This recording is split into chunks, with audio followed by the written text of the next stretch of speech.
எல்லா புகழும் இறைவனுக்கே. இறைவன் கற்றுத் தந்ததை தவிர வேறு எந்த அறிவும் எனக்கு இல்லை. இன்னைக்கு எதை பற்றின பதிவு அப்படின்னு பார்த்தீங்கன்னா, முஸ்திதை செய்கிறது எப்படி அப்படிங்கிறத பற்றின பதிவு. இதுக்கு என்ன பண்ணணும்னா, கொழுப்பு நீக்கப்படாத பாலை ஊற்றி நல்லா சுண்ட காய்ச்சணும். அதை எப்படி காய்ச்சதுன்னா, பொங்கு வந்ததுக்கப்புறம் சிறு தீயில வச்சு ஏடு படராமல் கிளறி விட்டுக்கிட்டே காய்ச்சணும். அதுக்கப்புறம் நல்லா காஞ்சதுக்கப்புறம் கீழே இறக்கி வச்சு நாட்டு சர்க்கரையோ பழுப்பு சர்க்கரையோ போட்டு நல்லா கலக்கலாம். இதுக்கு முக்கியமாக நாட்டு சர்க்கரை இல்லாட்டினா பழுப்பு சர்க்கரை போடலாம். வெள்ளை சர்க்கரை போடுறதா இருந்தால் காய்ச்சிறப்பவே போடலாம்.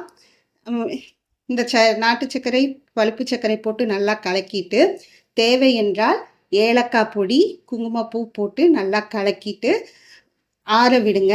ஒரு மிதமான சூட்டில் இருக்கிறப்போ உரக்கு ஊற்றி அதை நல்லா அந்த உரக்கும் நல்லா கலந்து விட்டுருங்க. அதுக்கப்புறம் இதுக்கு முக்கிய தேவை மண்கலயம் தான். இந்த மண்கலயத்தில் இதனை ஊற்றி வச்சுடுங்க. அது நல்லா உறைஞ்சிடும்.